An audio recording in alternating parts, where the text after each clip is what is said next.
ชาติใดไร้รักสมัครสมานจะทำการสิ่งใดก็ไร้ผลถ้าแม้นชาติย่อยยับอับจนประชาชนจะสุขอยู่ชั้นใด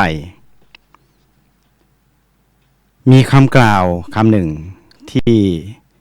จะพูดในรายการวันนี้ฝากไปยังคุณผู้ฟังทุกท่านที่รับฟังกันอยู่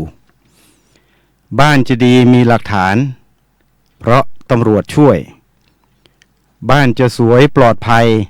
เพราะมีตำรวจช่วยเอาใจใส่บ้านกับตำรวจผลัดกันช่วยก็ปลอดภัยถ้าขัดกันก็วุ่นวายไปทั้งสองทางสวัสดีครับคุณผู้ฟังที่เคารพทุกท่านวันนี้รายการตำรวจเชียงใหม่สัมพันธ์ก็ได้กลับมาพบปะรับใช้พี่น้องประชาชนคุณผู้ฟังทุกท่านที่รับฟังกันอยู่ทางสถานีวิทยุคลื่นพระพุทธศาสนาและวัฒนธรรมจังหวัดเชียงใหม่ออกอากาศด้วยระบบ FM ความถี่ 104.50 เมกะเฮิรตซ์จากที่ตั้งวัดฝายหินตำบลสุเทพอำเภอเมืองจังหวัดเชียงใหม่ส่งไปยังเครื่องรับส่งของคุณผู้ฟังทุกท่านที่ฟังกันอยู่เสาร์ที่แล้วต้องขออภัยคุณผู้ฟังด้วยเนื่องจากติดขัดในเรื่องของภารกิจแล้วก็ติดขัดในด้านเทคนิคที่ไม่ได้มาทำรายการนะครับก็วันวานก็ผ่านไปวันนี้ก็ผ่านมาก็ได้กลับมารับใช้มาทำหน้าที่เหมือนเช่นเคยนะครับสำหรับรายการตำรวจเชียงใหม่สัมพันธ์นั้นได้รับความเมตตาจากพระเถรานุเถระในจังหวัดเชียงใหม่พระธรรมเสนาบดีนะครับซึ่งเป็นรองเจ้าคณะภาค 7และเจ้าวาดวัดพระธาตุดอยสุเทพวรวิหารซึ่งเป็นสถานปฏิบัติธรรมอันศักดิ์สิทธิ์คู่บ้านคู่เมืองเชียงใหม่นะครับได้เมตตาผู้ดำเนินรายการทุกท่านที่ได้มีโอกาสมาใช้ช่องทางตรงนี้เพื่อเป็นสาระนำสู่คุณผู้ฟังที่เราฟังกันอยู่มีความหลากหลายในเรื่องของทักษะประสบการณ์วิชาชีพต่างๆซึ่งถือว่าเป็นประโยชน์กับคุณผู้ฟังนะครับที่ได้ฟังข่าวสารและเช่นเคยนะครับวันนี้ผมร้อยตำรวจเอกอำนวยธีรวาทรองสารวัตรทำหน้าที่ฝ่ายประชาสัมพันธ์ตำรวจภูธรเชียงใหม่ก็ได้กลับมาทำหน้าที่นำสู่สาระน่ารู้ให้กับคุณผู้ฟังอีกครั้งหนึ่งก็ยังซุ้มเสียงก็ยังแปลงๆนะครับแต่ว่าใจนั้นสู้ แล้วก็ยินดีรับใช้ที่จะนำสาระมามอบให้กับคุณผู้ฟังที่ฟังกันอยู่นะครับซึ่งวันนี้ก็มีเรื่องราวเยอะแยะมากมายนะครับแล้วก็ในส่วนของสาระข่าวสารข่าวประชาสัมพันธ์นะครับวันนี้ก็ได้นำมาฝากด้วยเช่นกันเพราะว่าช่วงนี้อย่างที่เราทราบกันนะครับคุณผู้ฟังเพราะว่าในหลายๆพื้นที่นะครับหลายๆพื้นที่ในจังหวัดเชียงใหม่ของเราก็ประสบอุทกภัยกันเยอะแยะมากมายเส้นทางนะครับต่างๆขาดเสาไฟดินสไลด์โคลนถล่มนะครับแล้วก็มีน้ำท่วมขังบางแห่งสูงจะเป็นเกือบ10 เมตรนะครับเดี๋ยวเราก็จะได้มาพูดคุยมาไล่กันตามลำดับซึ่งตรงนี้เนี่ยก็เป็นอิทธิพลมาจากมรสุมนะครับที่ชื่อเบบินคานะครับเบบินคามาจากนนประเทศเวียดนามแล้วก็ไหลนะครับมุ่งสู่ประเทศลาวประเทศไทยนะครับ แล้วก็ตอนนี้ภาคเหนือก็ได้รับผลกระทบกันนะครับอย่างหนักโดยเฉพาะที่จังหวัดน่านนะครับเดี๋ยวเราก็จะมาไล่กันนะครับว่ามีผลกระทบที่ไหนอย่างไรนะครับแล้วเราควรจะต้องรับมือนะครับป้องกันติดตามข้อมูลข่าวสารกันอย่างใกล้ชิดต่อไปนะครับข่าวสารประชาสัมพันธ์วันนี้ก็คงจะเอาตั้งแต่เส้นทางที่เดินทางมานะครับซึ่งก็ในส่วนจังหวัดเชียงใหม่ของเราวันนี้เนี่ยก็สภาวะดินฟ้าอากาศนั้นเท่าที่ตรวจการด้วยสายตานะครับก็คือมองขึ้นไปบนท้องฟ้านี่เราก็จะเห็นก้อนเมฆนี่ก้อนดำทะมึนนะครับไหลไปไหลมานะครับแล้วก็ไหลมาไหลไปก็วนเวียนอยู่ในแถวตัวเมืองเชียงใหม่อำเภอรอบนอกนะครับแล้วไกลสุดลิบลับสายตานั้นก็คงจะทั่วภาคเหนือนะครับก็น่าจะเป็นได้เพราะว่าหลายแห่งก็มีซึมๆนะครับมีฝนตกปล่อยๆเพราะนั้นวันนี้ในส่วนตัวเมืองเชียงใหม่นั้นผมเชื่อว่าไม่นานนะครับเพราะว่าก้อนเมฆนี่หนาแน่นฟ้าไม่เปิดนะครับมองด้วยสายตาคุณผู้ฟังมองดูผมฟังพูดรายการนี่ก็ลองไปชะเง้อดูตามหน้าต่างยืนดูแถวระเบียงบ้านนี่ก็จะเห็นเมฆขาวเมฆดำเยอะแยะไปหมดถนนในตัวเมืองเชียงใหม่ที่ผมเดินทางมานะครับก็ผ่านมาอยู่ทั้งหมด7 สายนะครับที่จะมาถึงสถานีวิทยุ FM 104.50 เมกะเฮิรตซ์แห่งนี้ที่ตั้งวัดฝายหินนะครับก็ผ่านมาตั้งแต่ถนนเจริญเมืองท่าแพโคชสารราชเชียงแสนช่างหล่อบุญเรืองฤทธิ์ถนนสุเทพ7 เส้น 7 สายก็ถนนเจริญเมืองก็เป็นธรรมดานะครับเพราะว่าเป็นถนนที่เข้าสู่ตัวเมืองเพราะนั้นรถผ่านไปรถก็ผ่านมารถก็มาเติมนะครับมาเติมเป็นระยะเพราะรถเข้าเมืองมาซื้อของมาจับจ่ายมาท่องเที่ยวนะครับมีทั้งผู้คนที่เป็นพลเมืองภายในพื้นที่นะครับซึ่งก็เป็นพลเมืองจากต่างอำเภอ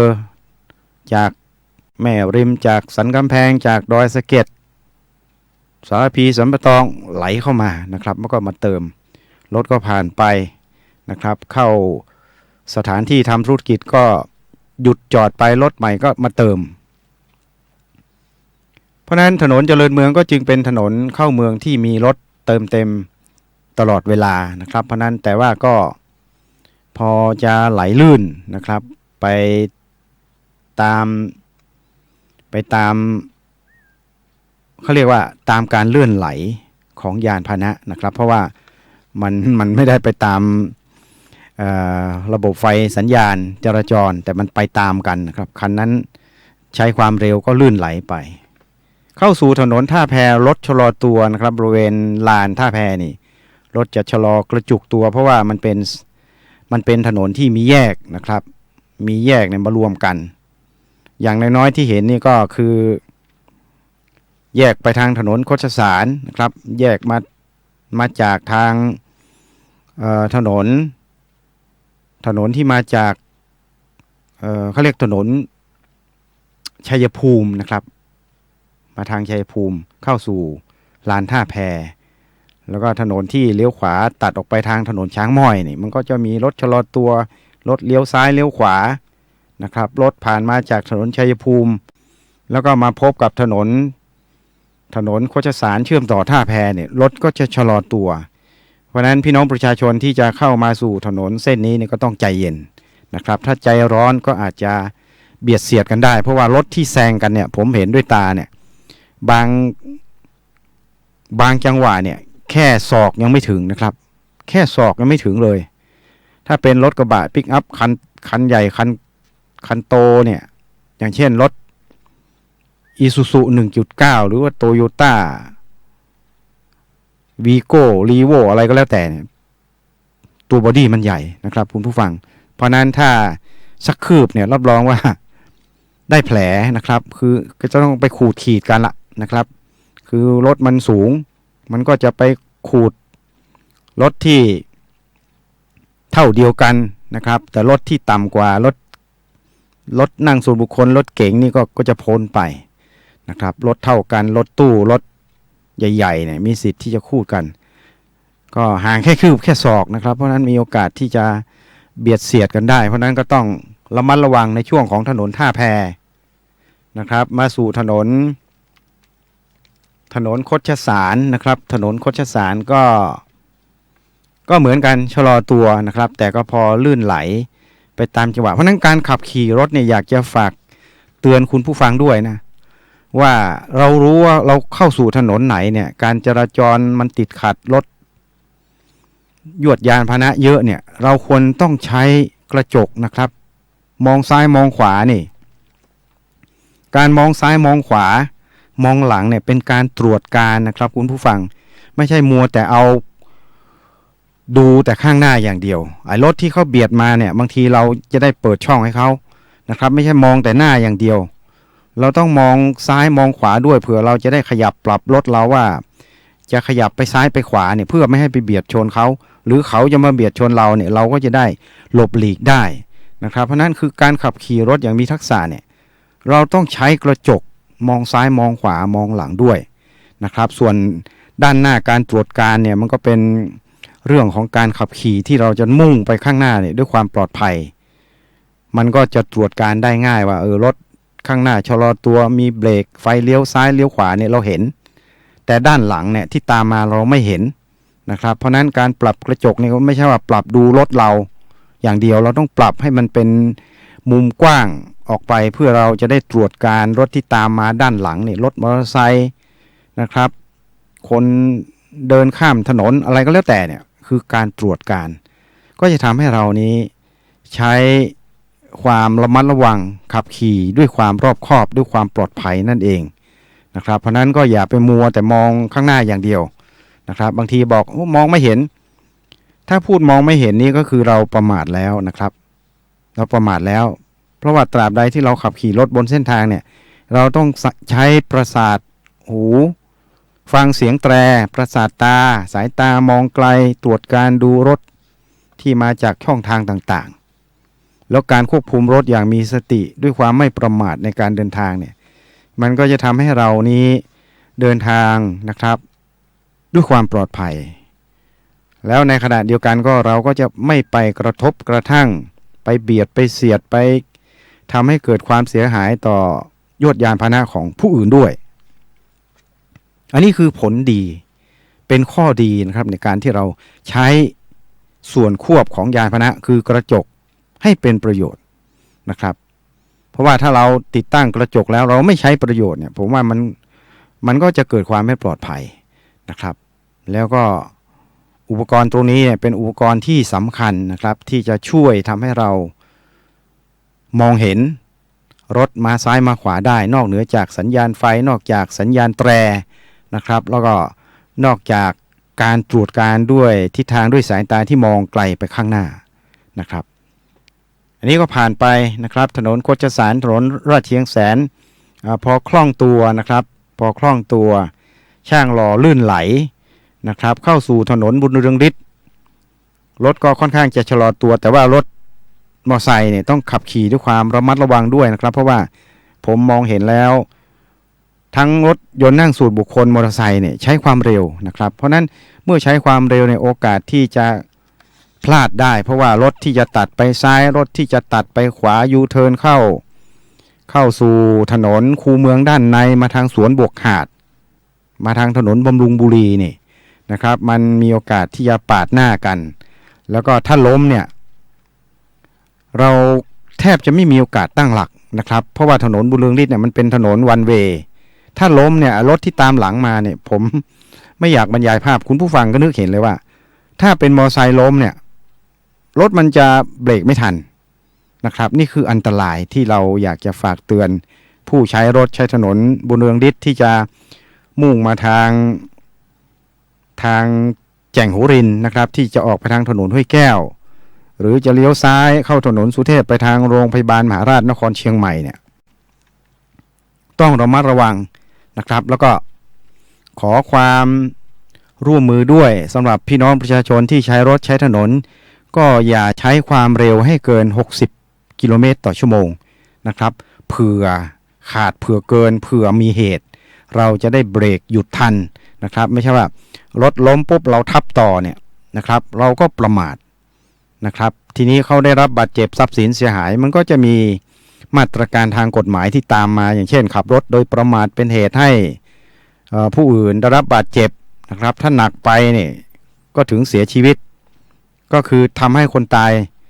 โดยไม่เจตนานะครับซึ่งก็เป็นคดีอาญาที่ยอมความไม่ได้นะครับแล้วก็อาจจะถูกฟ้องละเมิดทางแพ่งอะไรก็แล้วแต่อันนี้ก็ขึ้นอยู่กับข้อแท้จริงที่เกิดขึ้นนะครับก็ฝากเตือนกันไว้ในการเดินทางทุกเส้นทางนะครับขอให้มีความสุขนะครับสุขขีสุขขังมีพลังมีสตินะครับและมีความสุขในการเดินทางอันนี้เราฝากไปนะครับให้กับคุณผู้ฟังที่ฟังรายการกันอยู่ทาง FM 104.50 เมกะเฮิรตซ์วันนี้ครับวันนี้ก็ผมก็มีพลังนะครับแต่ว่าเสียงผมก็อาจจะแปลกหูนะครับคุณผู้ฟังไปบ้างเพราะว่ามันเป็นภาวะของความเย็นนะครับมันเป็นภาวะเป็นอินพุตภายในบอดี้ในร่างกายของเราที่พอเจอความเย็นนะครับซึ่งเมื่อวานเนี่ยผมก็ไปหลายแห่งไปทำหน้าที่ไปทำงานด้านข่าวประชาสัมพันธ์ก็ไปหลายแห่งเดี๋ยวจะได้พูดคุยกันนะครับแล้วก็พรุ่งนี้มะรืนนี้ก็คงจะต้องเดินทางไปที่สารพีอีกแล้วนะครับเพราะว่าก็มีงานศพของครอบครัวของผู้บังคับบัญชานะครับก็เป็นครอบครัวข้าราชการตำรวจทั้งสามีทั้งภรรยาก็เป็นเรื่องที่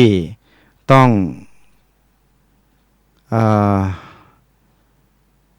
แสดงความเสียใจนะครับไปกับครอบครัวของนายตำรวจท่านนี้นะครับที่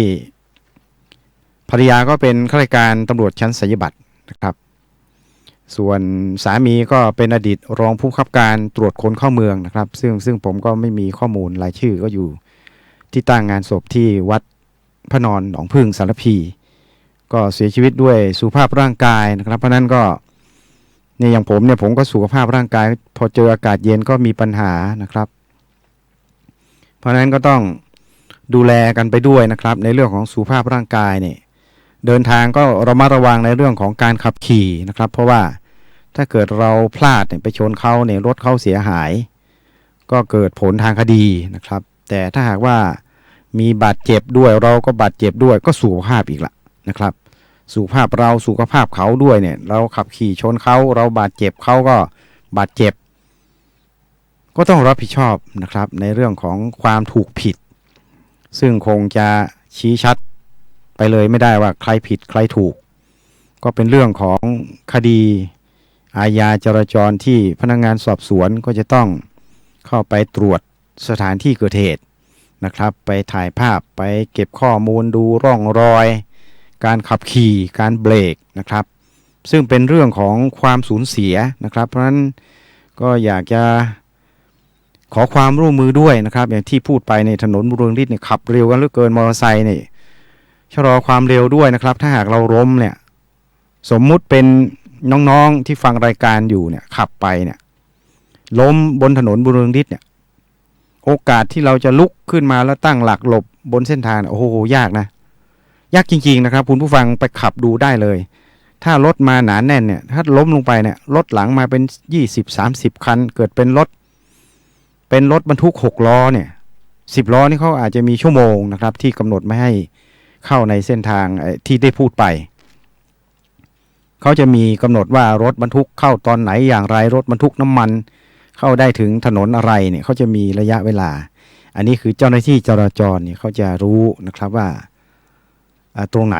ที่กำหนดให้รถบรรทุกเข้าได้ตอนกี่โมงเนี่ยมันจะมีป้ายบอกเตือนนะครับแล้วก็รถบรรทุกน้ำมันเนี่ยเพราะนั้นคุณผู้ฟังจะเห็นว่าถนนสายซูเปอร์เนี่ยช่วงเย็นเราจะเห็นรถบรรทุกน้ำมันจะจอดนอนเป็นแถวนะครับตั้งแต่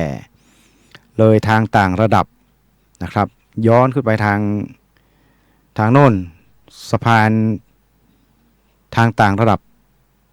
เชียงขางนะครับก็จะจอดเป็นแถวเพราะรถพวกนี้เขาจะมีกำหนดเวลาว่าเข้าตอนไหน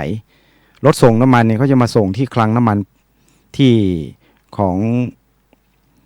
ติดกับถนนรถไฟนะครับคลังปตทที่ย่าน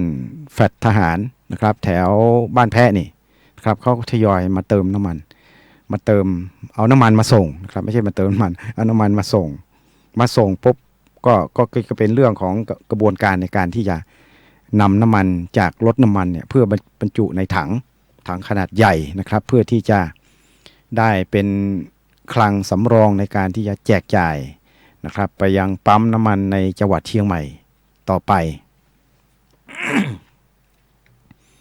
เพราะนั้นก็ต้อง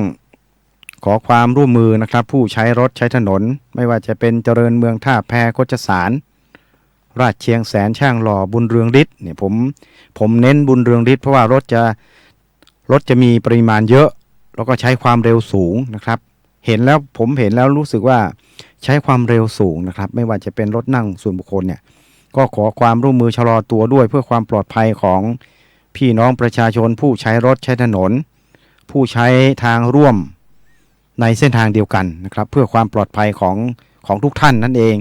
นะครับแล้วก็ไม่แน่อาจจะมีบุตรหลานของคุณผู้ฟังที่ไปเรียนพิเศษด้วยเนี่ยนะครับอาจจะได้รับผลกระทบนะครับจากการขับขี่ยวดยานพาหนะที่เร็วเกินไปตรงนี้นะครับก็คงต้องขอความร่วมมือกันด้วยนะครับก็เข้ามาสู่ข่าวประชาสัมพันธ์นะครับก็คงเริ่มจากข่าวแรกนะครับวันนี้ก็เป็นภารกิจวันหยุดนะครับมีฝนตกทั่วเมืองเชียงใหม่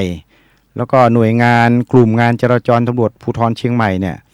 ก็ได้วางแผนนะครับในการบริหารจัดการเส้นทางนะครับให้กับ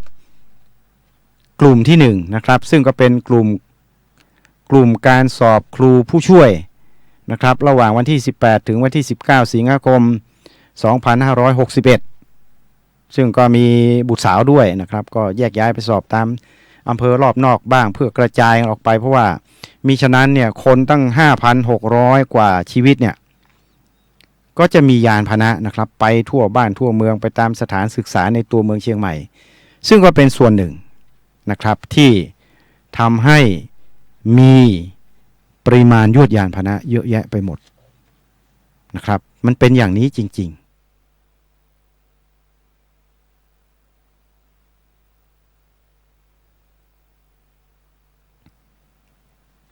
อันนี้คือกลุ่มแรกนะครับกลุ่มที่2ก็จะเป็นกลุ่มของโรงเรียนดารานะครับแล้วก็อาจจะมีโรงเรียนอื่นๆด้วยนะครับที่มีกิจกรรมการเรียนพิเศษนะครับในย่านถนนสายแก้วนวรัตน์นะครับเพราะนั้น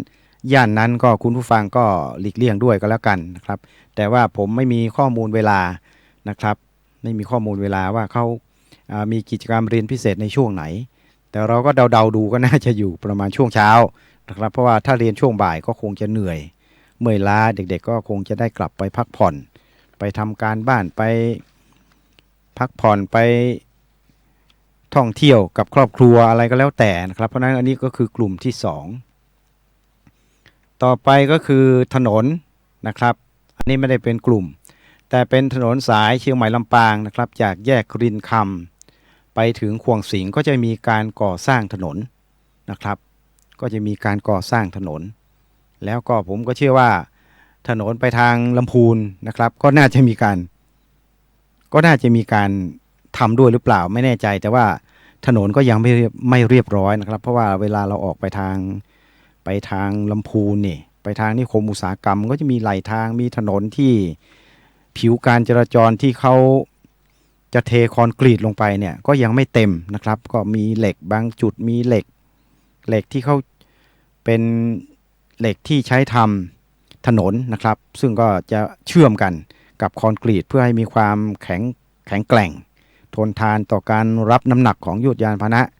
ที่มีขนาดใหญ่ๆได้นะครับเพราะนั้นก็ถนนย่านดังกล่าวก็คงน่าจะต้องใช้ความระมัดระวังนะครับถ้าหากว่าไม่มีการซ่อมแล้วก็ยูเทิร์นนั้นก็ต้องดูกันให้ดีนะครับเวลาคุณผู้ฟังจะเข้าลำพูนเนี่ยก็ต้องตัดสินใจให้ดีว่าจะขึ้นทางต่างระดับเชียงขางไปเลยหรือเปล่าเวลาเข้าถนนลำพูนเพราะว่ามันไม่มียูเทิร์นนะครับมันมีไกล นะครับเพราะว่าผมสัมผัสมาแล้วไปเป็นโอ้โห5-6 กิโลเนี่ยมันเสียเวลานะครับเพราะนั้นต้องศึกษาเส้นทางแล้วก็ศึกษาว่าเราจะไปที่ไหนนะครับจะไปเชียงใหม่ลำพูนจะไปงานอะไรก็แล้วแต่ไปร่วมกิจกรรมเนี่ยต้องศึกษาถนนเส้นทางที่ไม่ทำให้เราเสียเวลานะครับเพราะเสียเวลามันก็อาจจะทำให้เราผิดนัดผิดพลาดในการที่จะไปถึงที่หมายที่เรานัดหมายได้เช่นกันอันนี้ก็ต้องฝากประชาสัมพันธ์ด้วยเช่นกัน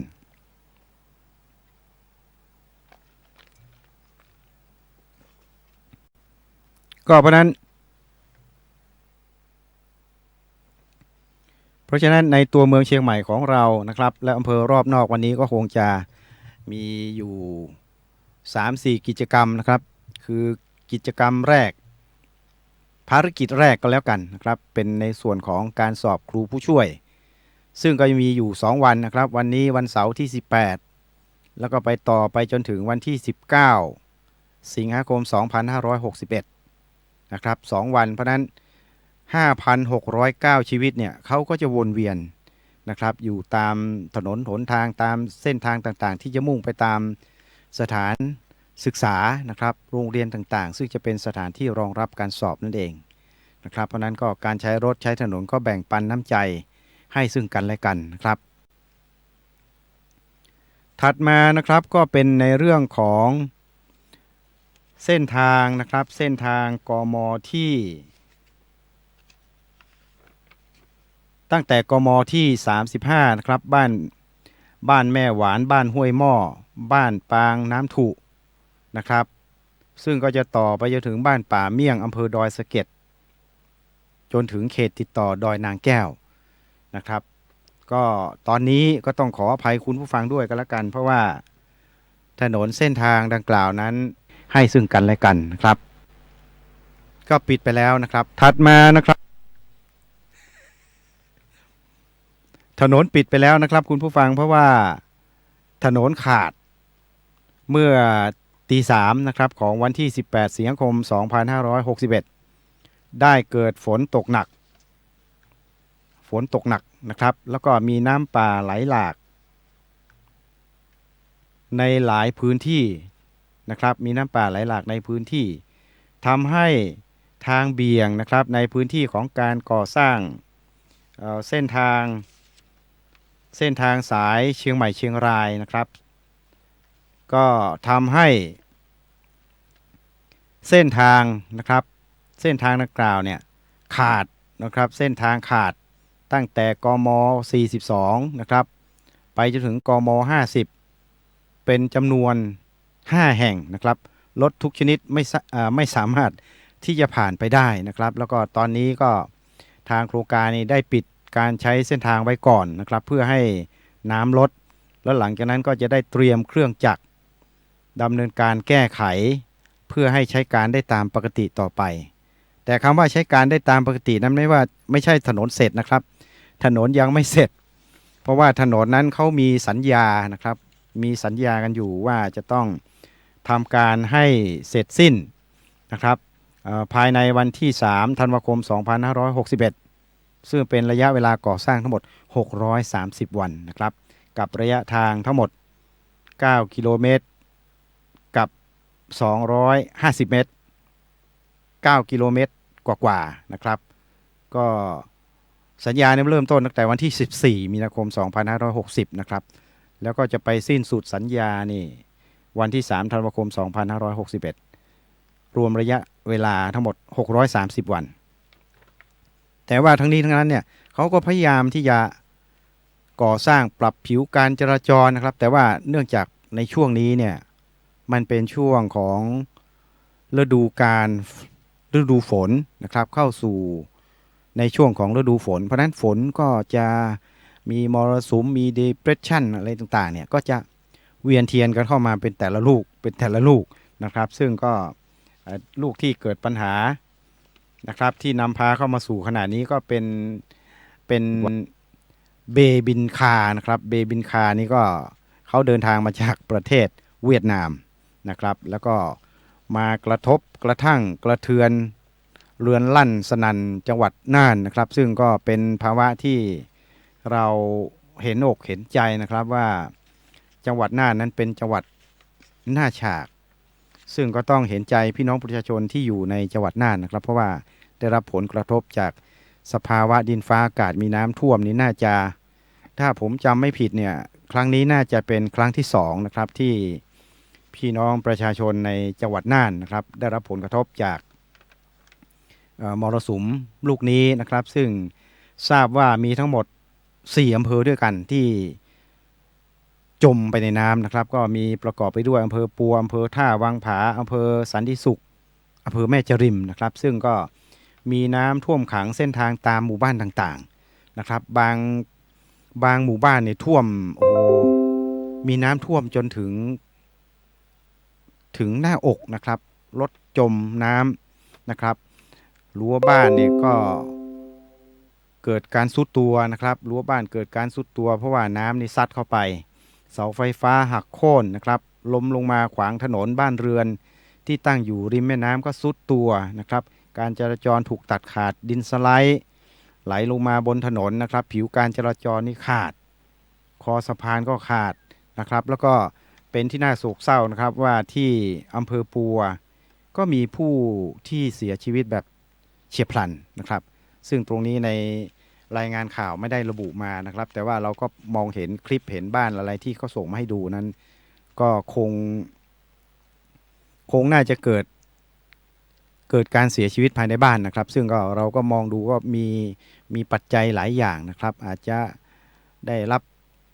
ความกระทบกระเทือนหรืออาจจะเป็นในเรื่องของ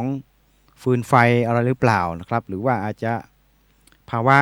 สุขภาพร่างกายด้วยเจอน้ำเย็นต้องลุยน้ำอะไรต่างๆเนี่ยแต่ว่าทั้งนี้ทั้งนั้นเนี่ยเราก็รู้สึกสลดเสียใจนะครับเพราะว่าบ้านเรือนเสียหายก็ซ่อมได้แต่ว่าชีวิตนี่สูญเสียไปแล้วเอากลับคืนมาไม่ได้นะครับเอากลับคืนมาไม่ได้ละก็เป็นเรื่องที่น่าเศร้าก็คงจะต้องขอแสดงความเสียใจนะครับไปยังครอบครัวพี่น้องประชาชนที่อยู่บ้านซ่านนะครับหมู่13ตำบลสถานอำเภอปัวจังหวัดน่านไว้ณโอกาสนี้นะครับซึ่งก็คงจะต้องติดตามข่าวสารกันด้วยนะครับคุณผู้ฟังเพราะว่าสภาวะเหตุการณ์จากมรสุมเบบินคานี่ไม่ใช่ที่จังหวัดน่านที่เดียวนะครับจังหวัดเชียงใหม่ของเราก็อย่างที่พูดไปนะครับหลายๆอำเภอก็มีดินสไลด์ตอนนี้ก็ในส่วนของจังหวัดเชียงใหม่ของเรานะครับโดยการอำนวยการของท่านพลตำรวจตรีนะครับสรายุทธสงวนโพไคผู้บังคับการตำรวจภูธรจังหวัดเชียงใหม่ก็มอบหมายไปยังรองผู้บังคับการนะครับหลายๆท่านที่ควบคุมพื้นที่นะครับก็ได้มีการมอบหมายสั่งการไปยังสถานีตำรวจในจังหวัดเชียงใหม่โดยเฉพาะพื้นที่ที่เป็นเป้าหมายนะครับเช่นมีแม่น้ำผ่านนี่แม่แตงเชียงดาวฝางชัยปราการแม่อายท่าตอนนะครับอำเภอพร้าวซึ่งก็หลายๆสถานีนั้นก็จะมีเส้นทางนะครับก็จะมีเส้นทางที่ถูกกำหนดไว้นะครับเพื่อไปทดแทนถนนสายเชียงใหม่ดอยสะเก็ดเชียงรายที่ถูกตัดขาดนะครับแล้วก็ทางโครงการก่อสร้างทางเขาปิดถนนไปเรียบร้อยแล้วนะครับกมที่42กมที่ถึงกมที่50เนี่ยปิดไปแล้วทีนี้มันก็จะมีผลกระทบต่อผู้ใช้ยวดยานพาหนะในการที่จะเดินทางจากเชียงรายมาเชียงใหม่จากเชียงใหม่ไปเชียงรายนี่ก็จะมีคำถามว่าจะไปอย่างไรนะครับไปอย่างไรก็บอกตรงนี้ไปเลยนะครับว่าเราก็ไปตามถนนหนทางซึ่งได้กำหนดไว้นะครับโดยใช้ยวดยานพาหนะของคุณผู้ฟังนั่นแหละซึ่งก็ได้กำหนดไว้มีอยู่ทั้งหมด3เส้นทางครับที่ทราบเส้นทางที่1นะครับใช้ทางหลวงหมายเลข11นะครับเข้าลำพูนลำปางนะครับแล้วก็ไปทางหลวง1เข้าพื้นที่พะเยาแล้วก็มุ่งสู่จังหวัดเชียงรายอันนี้จะอ้อมหน่อยนะครับคือต้องย้อนกลับไปที่ลำปางระยะทางก็อยู่ประมาณ350กิโลเมตรซึ่งต้องอ้อมไกลนะครับส่วนเส้นทางที่2ก็สายทางหลวง1001สายพร้าว นะครับแล้วก็ไปต่อที่ทางหลวง1150เวียงป่าเป้าแม่สวยนะครับแล้วก็เข้าสู่จังหวัดเชียงรายระยะทาง250กิโลเมตรเพราะนั้นในส่วนเส้นทางสายพร้าวนะครับคุณผู้ฟังตอนนี้ก็เรียนให้ทราบในส่วนของผู้กำกับพร้าวก็ได้มีการมอบหมายนะครับสายตรวจให้ไปทำการตรวจตรานะครับเส้นทางเพื่ออำนวยความสะดวกว่ามีเส้นทางไหนนะครับมีดินสไลด์เส้นทางปลอดภัยอะไรหรือเปล่านะครับเพราะนั้นคุณผู้ฟังที่จะไป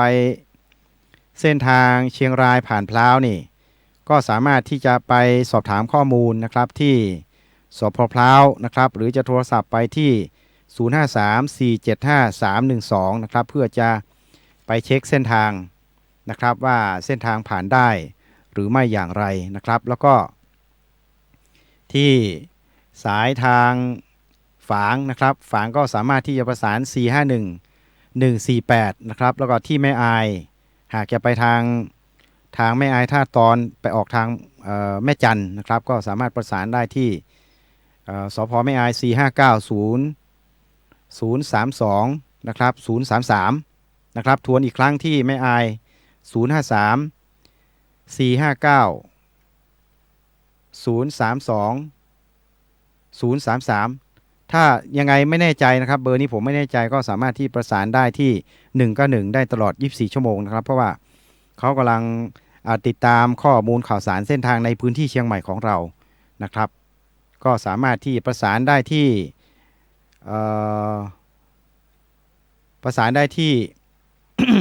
ทาง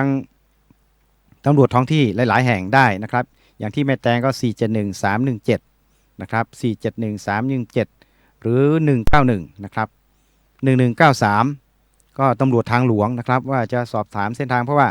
ในเส้นทางสายภาคเหนือเนี่ยเขาจะมีตำรวจทางหลวงอยู่นะครับ1193นะครับ191สอบถามที่ศูนย์วิทยุเชียงใหม่ก็สามารถที่จะได้รับทราบข้อมูลนะครับเพราะว่าผมก็ได้ติดตามก็มีผู้ชานะครับได้มีการมอบหมายสั่งการตรวจสอบเส้นทางนะครับว่าเส้นทางไหนชำรุดเส้นทางไหนมีดินสไลด์เส้นทางไหนมีผิวการจราจรขาดสะพานขาดน้ำท่วมขังเดินทางสัญจรไม่ได้เนี่ยเขาจะมีข้อมูลนะครับพร้อมที่จะให้คำตอบกับคุณผู้ฟังทุกท่านเส้นทางที่3นะครับก็คือเส้นทางที่ทางหลวง107นะครับเส้นทาง107ที่สพ.ฝางแล้วก็เข้าสู่แม่สวยทางหลวง109นะครับ109แล้วก็ไปออกที่ทางหลวง118ไปออกทางหลวง118ก็คือถนนสายเชียงรายเชียงใหม่นั่นเองนะครับแต่ว่ามันจะเป็นทางหลวง118ที่อยู่ในเขตพื้นที่ของเชียงรายแต่ในส่วนของทางหลวง118ในเขตพื้นที่เชียงใหม่ตั้งแต่ดอยสะเก็ดไปนั้นถูกปิดไปแล้วนะครับอันนั้นก็ต้องฝากประชาสัมพันธ์ด้วยนะครับจะได้ไม่เข้าเส้นทางผิดแล้วก็จะไม่เสียเวลาในการเดินทางนะครับเพราะฉะนั้นสรุปว่าในการเดินทางไปสู่จังหวัดเชียงรายนะครับก็มีอยู่3เส้นทางหลักนะครับ1เส้นทาง1สายทางหลวง111ทางหลวง11นะครับลำพูนไปลำปางทางหลวง1แล้วเข้าสู่พะเยานะครับแล้วก็ไปเชียงรายระยะทาง350กิโลเมตรทางหลวงเส้นที่2เข้าที่ทางหลวง1001สายพร้าวนะครับไปออกที่ทางหลวง1150เวียงป่าเป้าแล้วก็เข้าสู่แม่สวยจังหวัดเชียงรายนะครับระยะทาง250กิโลเมตรแล้วก็เส้นที่3ที่กำหนดไว้นะครับก็คือทางหลวง107นะครับผ่านอำเภอฝางเข้าสู่ทางหลวง109อันนี้ก็จะออกตรงที่อำเภอแม่สวยนะครับแล้วก็ทะลุออกจากแม่สวยก็เข้าสู่ถนนทางหลวง118ที่เชียงรายนะครับอันนี้ก็ฝากประชาสัมพันธ์นะครับคุณผู้ฟังที่ฟังรายการอยู่นะครับที่จะใช้รถใช้ถนนเดินทาง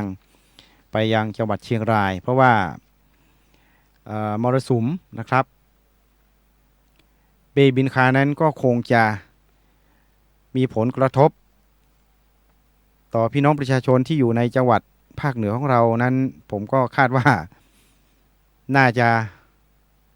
จนถึงวันอาทิตย์นะครับน่าจะถึงวันอาทิตย์อย่างไรก็คงจะต้องฝากคุณผู้ฟังติดตามข่าวสารนะครับสภาพดินฟ้าอากาศจากทางสถานีวิทยุจากศูนย์อุตุนิยมวิทยาภาคเหนือนะครับลองติดตามข่าวสารกันดูนะครับหรือว่าจะเช็คเข้าไปในระบบ Google นะครับติดตามข้อมูลข่าวสารเขาก็จะมีข่าวสารข่าวอากาศอยู่นะครับเพราะนั้นเรามีโซเชียลมีเดียอยู่ในมือของเรานะครับติดตามข่าวสารได้โลกไอทีอินเทอร์เน็ตขณะนี้เนี่ยรวดเร็วนะครับข้อมูลข่าวสารก็ฉับไวเพราะนั้นก็สามารถที่จะใช้ประโยชน์ตรงนี้ให้เกิดประโยชน์ต่อไปนะครับ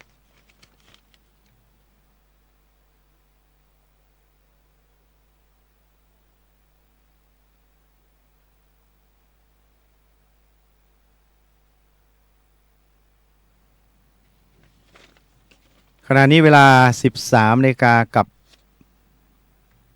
47 นาทีนะครับยังคงเหลือเวลาอีกประมาณ 10 กว่านาทีคุณผู้ฟังยังอยู่กับรายการตำรวจเชียงใหม่สัมพันธ์นะครับซึ่งมีผมร้อยตำรวจเอกอำนวยธีรวัตรรองสารวัสดิ์ทำหน้าที่ฝ่ายประชาสัมพันธ์ตำรวจภูธรเชียงใหม่นะครับก็มาทำหน้าที่นะครับวันนี้ก็เสียง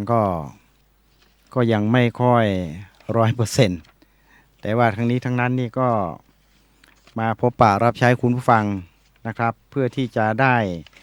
มาเล่าขานสาระข่าวสารนะครับที่จะเป็นประโยชน์ในการเดินทางก็คงต้องติดตามนะครับซึ่งในเรื่องของสภาวะดินฟ้าอากาศนั้นเป็นเรื่องที่เราต้องสนใจนะครับเพราะว่าหลายๆท่านเดินทางนะครับหลายๆท่านก็ไปเพื่อการท่องเที่ยวไปเพื่อการเยี่ยมญาติสนิทมิตรสหายนะครับที่อยู่ต่างอำเภออยู่ต่างจังหวัดนี่นะครับลำปางก็มีผลกระทบอยู่เหมือนกันนะครับเท่าที่ทราบก็ยังมีหลายพื้นที่ก็ได้รับผลกระทบจากมรสุมนะครับหรือ depression ยังไงเนี่ยผมพูดผิดต้องขออภัยด้วยก็คือคุณเบบินคานะครับซึ่งมาจากประเทศเวียดนามนะครับซึ่งเข้ามาแล้วก็ได้รับผลกระทบกันเยอะแยะมากมายนะครับที่ลำปางนะครับลำปางก็ยังมีนะครับมีผลกระทบต่อสภาวะดินฟ้าอากาศอย่างที่ได้พูดไปเพราะนั้นก็คงจะต้องติดตามข่าวสารด้วยนะครับเผื่อคุณผู้ฟังจะเดินทางไปท่องเที่ยวการใช้รถใช้ถนนนี่ก็ต้องระมัดระวังในเรื่องของการขับขี่นะครับเพราะว่าเส้นทางบางช่วงบางตอนบางพื้นที่เนี่ยก็อาจจะมีน้ำท่วมขังนะครับก็ทำให้ถนนนั้นลื่นนะครับเพราะนั้นถนนลื่นก็อาจจะมีผลกระทบต่อในเรื่องของการขับขี่ยวดยานพาหนะเพราะนั้นเดินทางช้าถึงที่หมายโดยปลอดภัยนะครับโดยดีกว่าการเดินทางที่เร่งรีบเกินไปนะครับแล้วก็อาจจะทำให้เราประสบเหตุนะครับประสบเหตุเพศภัยเกิดการเฉี่ยวชนนะครับแล้วก็อาจจะมีผลในเรื่องของความเสียหายที่เราจะต้องเข้าไปเกี่ยวข้องในทางคดีนะครับในทางกฎหมายแล้วก็อาจจะต้องมีในเรื่องของ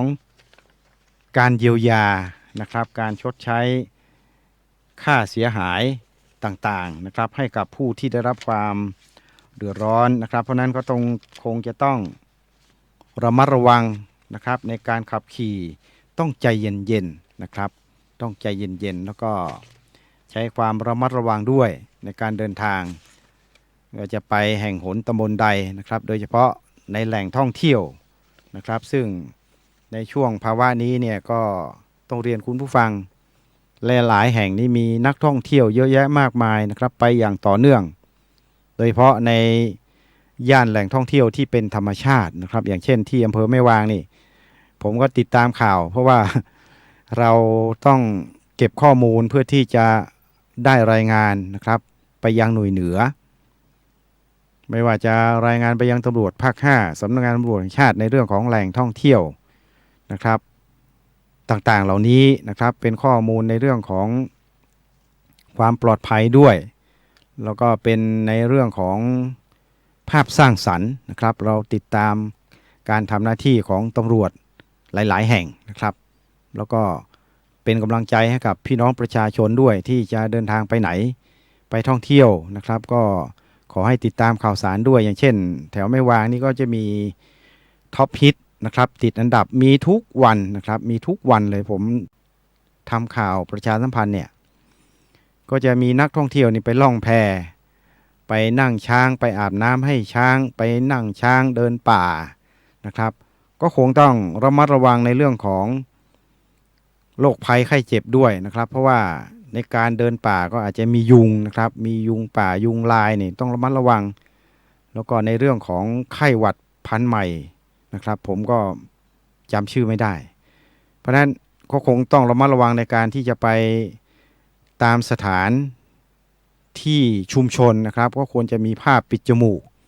เพราะว่าเราก็ไม่รู้ว่าใครเป็นโรคอะไรนะครับโรคทางเดินหายใจนี่มันเป็นโรคที่เรื้อรังนะครับต้องอาศัยความอบอุ่นต้องอาศัยการพักผ่อนที่เพียงพอความอบอุ่นการพักผ่อนที่เพียงพอนะครับ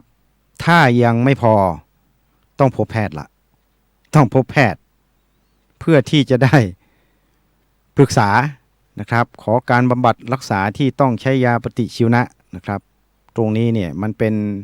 ภาวะที่เราจะปล่อยปละละเลยไม่ได้นะครับเพราะว่าชีวิตของเรานั้นสั้นนักนะครับเพราะนั้นเราก็ต้องไม่ประมาท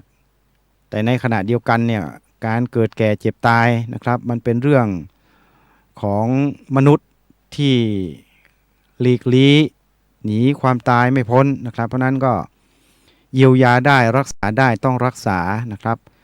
เสียสละอวัยวะบางส่วนเพื่อรักษาชีวิตก็ต้องเสียสละนะครับแล้วเราก็ต้องอาศัยหลักการธรรมะด้วยในการที่จะระลึกนึกถึงในเรื่องของสติหรือมรณสติว่าเรา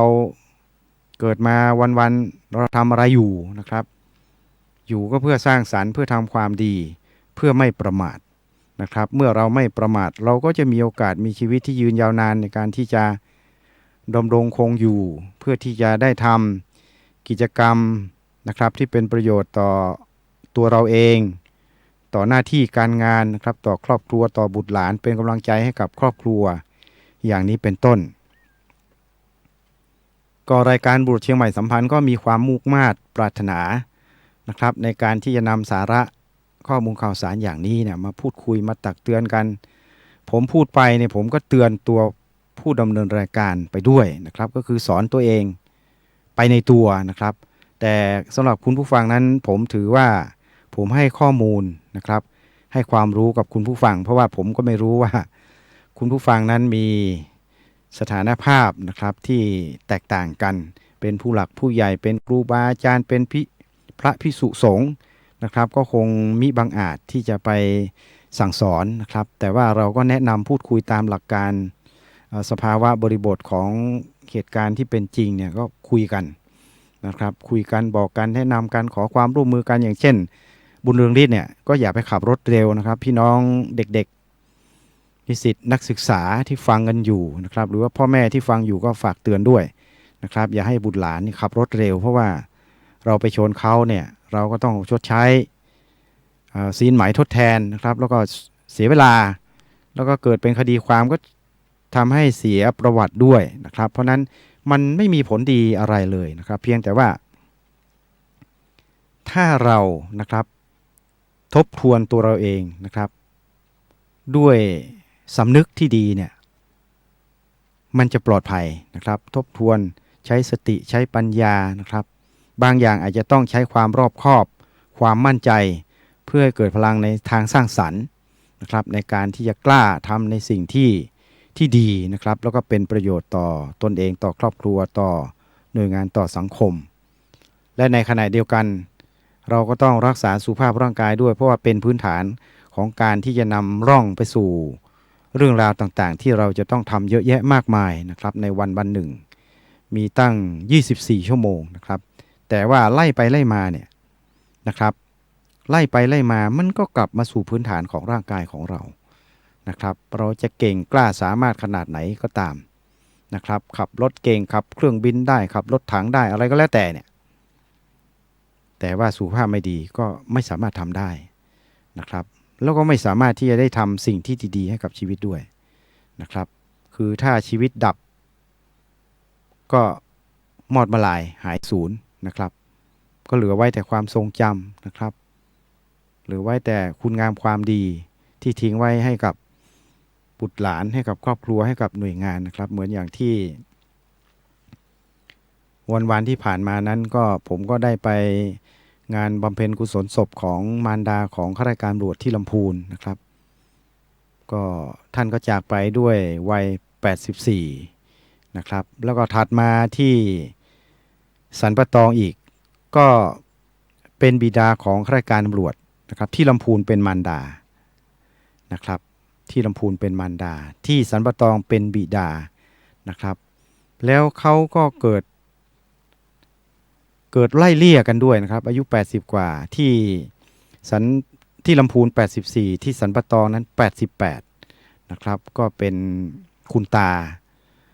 นะครับก็ถือว่าเป็นคุณตาของลูกหลานแล้วก็บุตรชายเขาก็เป็นเพื่อนร่วมรุ่นข้าราชการตำรวจนะครับ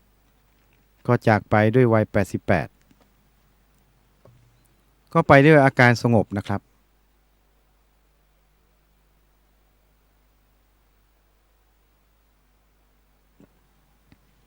เพราะนั้นในเรื่องของสุขภาพร่างกายนะครับจึงเป็นเรื่องที่สำคัญนะครับใช้รถใช้ถนนเราก็ควรที่จะไม่ประมาทนะครับเพื่อที่เราจะได้มีชีวิตที่ยืนยาวนานไม่พลาดในการที่จะได้สร้างสรรค์สิ่งที่ดีให้กับชีวิต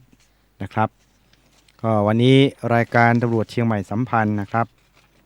มาพบปะวันนี้ก็เน้นในเรื่องของข่าวประชาสัมพันธ์นะครับการใช้รถใช้ถนน2วันนะครับในเรื่องของการสอบครูผู้ช่วย18 19นะครับแล้วก็การซ่อมถนน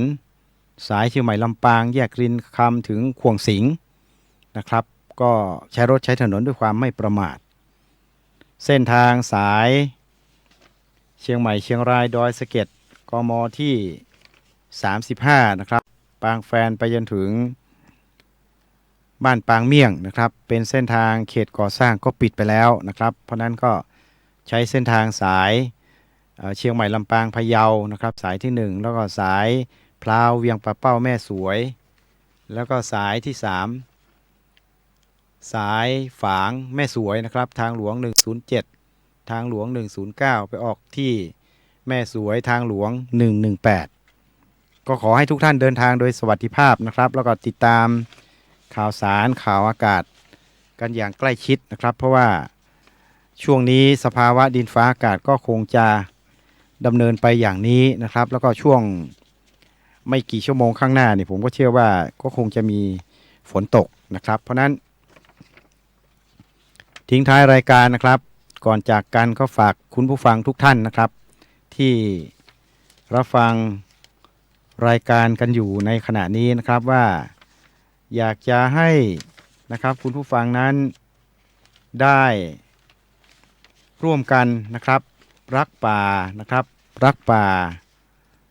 รักต้นน้ำลำธารรักธรรมชาติหวงแหนธรรมชาตินะครับเพื่อที่ว่าเขาจะได้อยู่กับเรานะครับ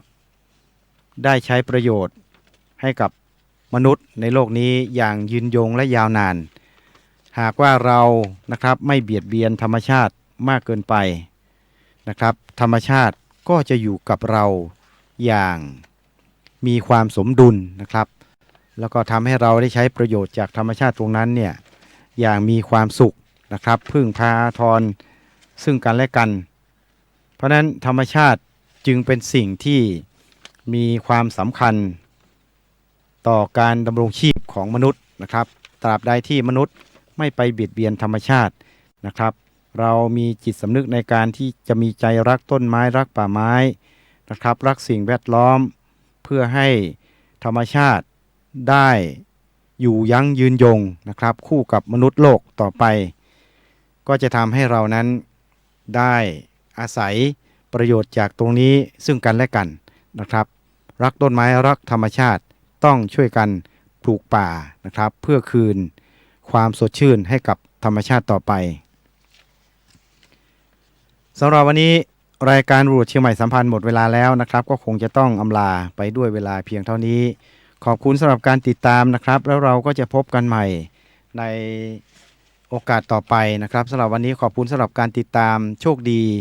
มีความสุขวันนี้ผมร้อยตำรวจเอกอำนวยธีรวาทรองสารวัสดิ์ทำหน้าที่งานฝ่ายประชาสัมพันธ์ตำรวจภูธรเชียงใหม่ลาไปก่อนจนกว่าจะพบกันใหม่สำหรับวันนี้สวัสดีครับ